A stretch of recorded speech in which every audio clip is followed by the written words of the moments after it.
Hello and welcome to the Quint. मैं हूं शादाब मोइजी। और असम पुलिस गुजरात आती है और इंडिपेंडेंट एमएलए जिग्नेश मेवानी जो कांग्रेस के साथ जुड़े हुए हैं उनको अरेस्ट करती है और फिर उनको असम लेके जाती है। लेकिन इसी बीच उनको दोबारा जब उनको बेल मिल जाता है कि उनके ट्वीट की वजह से उनको जेल जाना पड़ा और उसके बाद दोबारा फिर उन्हें गिरफ्तार किया जाता है। लेकिन फाइनली जो है वो जिग्नेश जेल से बाहर है और हमारे बीच में है। और जिग्नेश, बहुत बहुत शुक्रिया वक्त देने के लिए। जिग्नेश, एग्जैक्टली हुआ क्या था आपको? असम पुलिस कैसे लेकर चली गई और पूरा अगर आप बता सके शॉर्ट में कि क्या हुआ था। तो बेसिकली 19 तारीख को, इसी महीने की 19 को, मैं अपने विधानसभा क्षेत्र वडगाम के बगल में पालनपुर सर्किट हाउस में था। और रात को करीब 11:30 पौने 12 बजे असम की पुलिस आई और मेरे रूम में आकर बैठी और कहा कि आपको अरेस्ट करना है। तो आई वाज शॉक। मैं बोला कौन से मामले में, क्या हुआ? तो बोला कुछ ट्वीट का मामला है।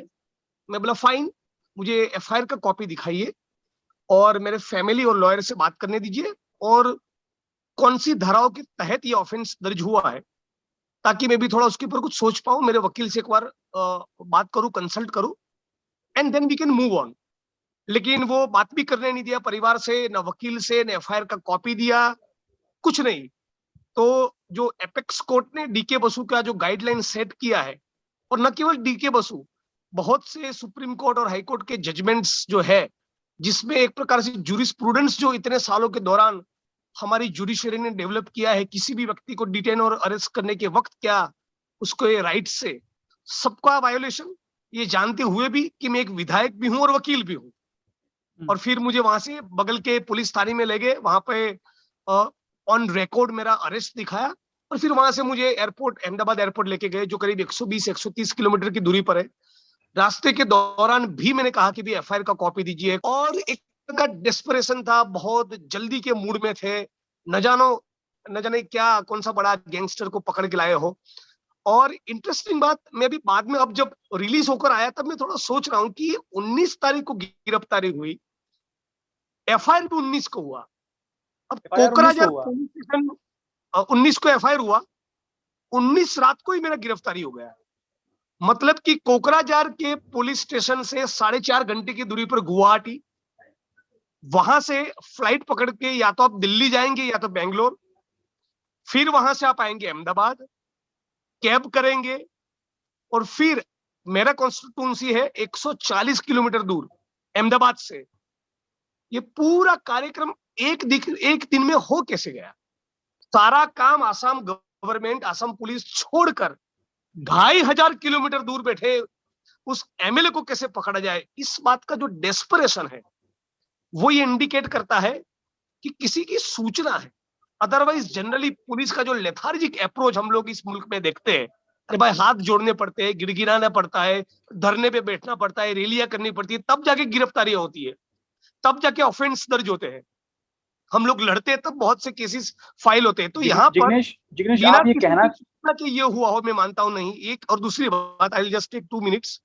और दूसरी बात कि 19 को ये एफआईआर हुआ और 19 रात तक पहुंच गए वहां पर। मतलब कि शायद एफआईआर होने से पहले ही फ्लाइट बुक करना और वो सब इंतजाम हो गया था। और इसीलिए मैं कह रहा हूं कि कहीं ना कहीं ये पूर्व आयोजित, पूर्व नियोजित एक षड्यंत्र है। जी। तो ये आप जो बात कह रहे हैं कि आप पुलिस आपको मतलब पहले चल चुकी थी शायद आपके हिसाब से, मुझे एक हम्म। बात बताइए, जो दूसरा एफआईआर आप पर हुआ, क्योंकि पहले एफआईआर ट्वीट पर था, आपने पीएम के अगेंस्ट पे ट्वीट किया था, उसको लेकर था, जी। उस पर भी चर्चा करेंगे, हम उस पर भी आपसे सवाल पूछेंगे। लेकिन दूसरा जो आपका केस था कि आपने किसी विमेन पुलिस ऑफिसर को आपने मतलब गलत तरीके से छुआ या आपने उनको धक्का दिया, ये तमाम चीजें थी, और गलत स्लैंग का यूज किया आपने, ये जो केस था, एक बात हम्म। मुझे बताइए, आपके ऊपर आरोप एफआईआर में जरूर है, आप हाँ। किसी महिला कांस्टेबल या महिला पुलिस ऑफिसर के साथ आप गए थे, क्या हुआ था अगर आप वो बता सके, क्योंकि अगर जी, आपके ऊपर पूरा। आरोप तो लगा है। तो मैं गुवाहाटी पे हम लोग लैंड किए नून में, और वहां पे उतना ताम झाम, 35-40 राइफलधारी सारे पुलिस के लोग, मानो बड़े कोई टेररिस्ट को पकड़ के लाए हो, बहुत बड़ा कोई ऑपरेशन को अंजाम दिया हो, पूरा मतलब एक फियर साइकोसिस खड़ा करना और एक माहौल बनाने की कोशिश करने की असम की पुलिस ने कोशिश की। और 4-5 गाड़ियों का काफिला था। मैं जिस कार में था अरेस्टेड, उसके आगे 2 कार थी, पीछे 2 कार थी, टोटल 5 गाड़ियां थी। पांचों गाड़ियों में से उस महिला को बिठाने के लिए मेरी ही गाड़ी मिली। न केवल उतना, मेरी जिस कार में महिला पुलिसकर्मी को बिठाया वो पीछे की सीट में बैठ सकती थी, वो आगे ड्राइवर की बगल वाली सीट में बैठ सकती थी, नहीं, मेरे बगल की सीट पे उसको बिठाया। तभी मुझे थोड़ा डाउट हुआ था, लेकिन व्हाई दिस महिला पुलिस ऑफिसर इज हियर, ऐसा पूछना थोड़ा वियर्ड लगता है, तो मैं कुछ पूछा नहीं। फिर वहां से हम लोग जब आगे निकले, तब मुझे कुछ ऐसा एक प्रकार से अंदेश आया कि something is weird about it, थोड़ा वाइब्स में जो फील करते हैं ना, तो तब मुझे लगा। लेकिन फिर मुझे पुलिस स्टेशन लेके गए, फिर रिमांड मांगे, तो उस सब चीजों में पड़ा, तो मेरा उसमें ज्यादा it was not bothering me at the back of my mind. लेकिन फिर जब ये बेल मिला मुझे पहले केस में से, और फिर जब ये मुझे बताया कि आपके ऊपर दूसरा केस है, तब मुझे पता चला है। और जुडिशरी ने जिस प्रकार का जो ऑब्जर्वेशंस किए, जुडिशरी ने दूध का दूध पानी का पानी बेल ऑर्डर में ही कर दिया। जुडिशरी ने जो अब तक कहा है, एक एफआईआर फॉल्स है, दूसरा फ्रिवलस है, third filed with mala fide intentions, fourth manufactured है, और सबसे ज्यादा समझने लायक बात यह है कि अक्यूज जिग्नेश मेवानी को जानबूझकर लंबे वक्त तक जेल में डाले रखने के लिए ही एफआईआर मैन्युफैक्चर किया है, abusing the process of law, abusing the process of court, ये न्याय तंत्र ने कह दिया। मतलब कि इतना मनगढ़ंत कहानी एक एमएलए के कैरेक्टर एसोसिएशन को लेकर, और उसको एक से बाद एक केसों में उलझाए रखने के लिए, तो मतलब एक अब ये निर्विवाद तौर पे दिख रहा है कि एक षड्यंत्र है। सवाल ये होता है कि आसाम की सरकार को क्या मन हुआ कि 2500 किलोमीटर दूर बैठे उस विधायक के साथ साजिश करे।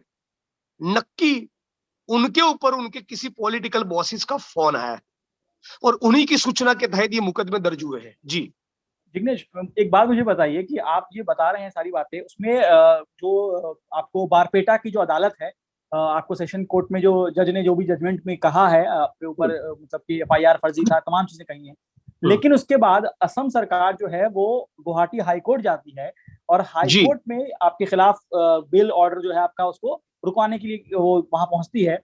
लेकिन उसमें हाई कोर्ट की सुनवाई में मैं आपको बता देता हूं, वहां पे है कि उन्होंने स्टे लगा दिया है उस ऑब्जर्वेशन पे जो अदालत, जो सेशन कोर्ट ने आपको, बारपेटा के सेशन कोर्ट ने दिया था, उस पर आप क्या कहेंगे? मतलब कि जब आपका जुडिशरी आपको लताड़ रहा है, ठोक रहा है, और कह रहा है कि सुधरो, असम पुलिस वालों अपने गिरेबान में झांको, अपने चरित्र के बारे में थोड़ा रिथिंक करो, उसके बारे में सोचने के बजाय नहीं नहीं नहीं, इस ऑब्जर्वेशन को कैसे रोका जाए वरना किरकिरी होगी, थू थू होगे, इस बात की चिंता में सरकार लगी है। इनको माफी मांगनी चाहिए थी मेरी, गुजरात की जनता की, भारत देश के दलितों की, उसके बजाय इस ऑब्जर्वेशंस पे स्टे लेने के लिए गए। और जिस ऑब्जर्वेशंस में स्टे मिले हैं, उसके अलावा भी बहुत सीरियस ऑब्जर्वेशंस है। यहां तक कह दिया जुडिशरी ने कि आसाम धीरे धीरे करके पुलिस स्टेट बन रहा है। मतलब कि जब कोई राज्य पुलिस स्टेट बने, वो डेमोक्रेसी के लिए खतरनाक है, और वो हमारे संविधान का सबसे बड़ा अपमान है। स्टे ऑर्डर में भी एफआईआर फॉल्स है, फ्रिवलस है, इस बात के ऊपर स्टे नहीं है। आपके बेल जो है उसको, मतलब बेल ऑर्डर पे आपके स्टे, मतलब वो नहीं है, आपको रुका नहीं है, आपका बेल ऑर्डर कंटिन्यू है। हाँ, अगली सुनवाई मतलब कि आपको ये तो आगे बहुत है। मतलब कि ये तो बहुत सीरियस चार्जेस है। मतलब कि एक राज्य की सरकार दूसरे राज्य के विधायक के खिलाफ कॉन्स्पिरेसी कर रही है। Isn't it so very serious? कितना गंभीर मामला है। तो अगेन बार बार मैं ये कह रहा हूं, और आपके दर्शकों को भी बताना चाहता हूं, कि असम की सरकार को 2500 किलोमीटर दूर बैठे किसी विधायक को टारगेट करके केसेस आफ्टर केसेस में लपेटने में क्या मन, किसके इशारों पर यह हो रहा है? अब आपके ट्वीट पर आते हैं। आपने ट्वीट किया है जी जिसमें आपने आप कह रहे हैं कि आप उसमें आपने गॉडसे का नाम लिया है, जी, तो आप प्रधानमंत्री को गॉडसे से क्यों रिलेट कर रहे हैं? ये एक इंडिविजुअल के खिलाफ का मेरा कमेंट है, मान के चलिए एडवर्स कमेंट है। एफआईआर कहां बनता है? हम भी वकील हैं। एफआईआर के लिए जो इंग्रेडिएंट्स होने चाहिए मेरे ट्वीट में, वो है ही नहीं। मतलब आपको, आपके हिसाब से ट्वीट पर एक्शन नहीं हाँ, होना चाहिए था? कैसे ऑफेंस कहां बनता है? न पहले केस में बनता है, दूसरे केस में एफआईआर नहीं बनता, वो जुडिशियरी ने कह दिया। पत्रकारों के खिलाफ, वकीलों के खिलाफ, एक्टिविस्टों के खिलाफ, हम लोगों के खिलाफ बीजेपी का आईटी सेल 50 किस्म की बातें लिखता है, राइट। तो हम भी जहां इन्फ्लुएंस रखते हैं गुजरात में, वहां किसी थाने में जाकर जाए तो हर तीसरे दिन क्रिमिनल डेफेमेशन का एफआईआर करवा सकते हैं। तो नहीं करेंगे ना वो, क्यों करेंगे? चलता रहता है, डेमोक्रेसी में लोग कमेंट करते हैं, चलता रहता है, थोड़ा दिल बड़ा करिए। थोड़ा हम गुजरात पॉलिटिक्स की बात कर लें कि आप कह रहे हैं 1 जून से आप आंदोलन करेंगे, गुजरात में चुनाव भी होने वाला है, ठीक है, तो क्या ये आपका जो आंदोलन है ये चुनाव को देखते हुए ही एक तरह से कहा जाएगा कि आप तैयारी है आपकी? अरे मैं तो खुलकर कहता हूं यार, नाक दबाओगे तभी मुंह खोलेगी ना सरकार, हर एक चीज का वक्त होता है ना। बट आपके तो चुनाव गुजरात कांग्रेस में तो इतनी फूट है, आपके खुद ही फूट है, कैसे कैसे कैसी तैयारी है आपकी? आप तो खुद ही फूट है, आप आंदोलन भले ही कह रहे हो, लेकिन आपकी जो गुजरात कांग्रेस है उसमें खुद ही फूट है, लगातार खबरें आ रही हैं। वो तो देखिए ऐसा है कि इस प्रकार की खबरों से हमको कोई फर्क नहीं पड़ता है, वो तो चलता रहेगा, वो खबरें आती रहे। आपके आपके कार्यकारी अध्यक्ष हम लोगों ने जिस मुद्दे पे कॉल दिया है, हम लोग जिस मुद्दे पे कॉल दिए हैं, हम लोग डिटरमाइंड है उस मुद्दे पर सड़क पे उतरने के लिए, कम वोट में। पाटीदार समाज के नेताओं के ऊपर पाटीदार आंदोलन के दौरान जो मुकदमे दर्ज हुए थे, सारे केसेस वापस ले लिए गए, सारे नहीं तो ज्यादातर मुकदमे वापस ले लिए।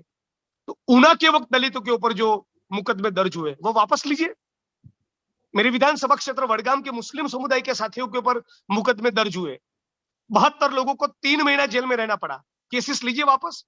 गुजरात में प्रोहिबिशन होने के बावजूद हर एक जिले के हर एक तहसील में शराब बिकती है, उसके खिलाफ प्रधान जी ठाकुर नाम के हमारे एक साथी ने बनासकांठा जिले में रेड किया, उसको जेल में डाल दिया।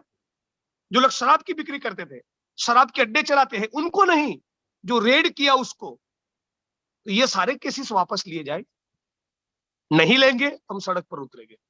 आप सड़क पर उतरेंगे? आप पाटीदार समाज की बात कर रहे हैं, आपके हार्दिक पटेल जो हैं वो तो मतलब नाराज चल रहे हैं पार्टी से, वो अब मतलब उन्होंने अपने ट्विटर से भी हटा लिया है अपना जो कांग्रेस का बायो था, उन बायो में कांग्रेस का नाम था वो भी हटा लिया है। कैसे लड़ेंगे? आप लड़ना चाहते हैं लेकिन आपके खुद जो है आपकी यूनिटी नहीं है। मैं आपको कह रहा हूँ ना, नाराजगी है, खुशी है, सब चलता रहता है यार। Politics is part of life. जीवन में खुशी होती है, गम होता है, पूरा डिप्लोमेटिक आंसर है दिनेश, पूरा डिप्लोमेटिक आंसर है ये। मैं खुलकर कह रहा हूँ ना, मैं कहाँ कह रहा हूँ कि वो नाराज नहीं है, मैं कहाँ पॉलिटिकली कन्वीनियंट जवाब दे रहा हूँ। मैं तो कह रहा हूँ है नाराज, दिख रही उसकी नाराजगी, रिजोल्व होगी, रिजोल्व होगी। हाँ, आज नहीं तो कल रिजोल्व होगी, कल नहीं तो परसों होगी। अच्छा इस माने इतना बढ़िया हेडलाइंस मिल रहा है डेली। जिग्नेश मनाएंगे हार्दिक को? बिल्कुल, मेरा भाई है, मेरा दोस्त है। चलिए जिग्नेश, बहुत बहुत शुक्रिया हमें वक्त देने के लिए। फिर आगे बात होगी, हार्दिक मान जाएंगे तब आप दोनों के साथ बात हो सकती है, अगर मान जाए तो। और बाकी गुजरात का चुनाव नजदीक है, आपका आंदोलन है, सब पे हमारी नजर रहेगी। बहुत बहुत शुक्रिया हमें वक्त देने के लिए। तो बाकी खबरों के लिए आप देखते रहिए द क्विंट और Quint Hindi. Thank you Shadab भाई, और सभी को ईद मुबारक बिलेटेड।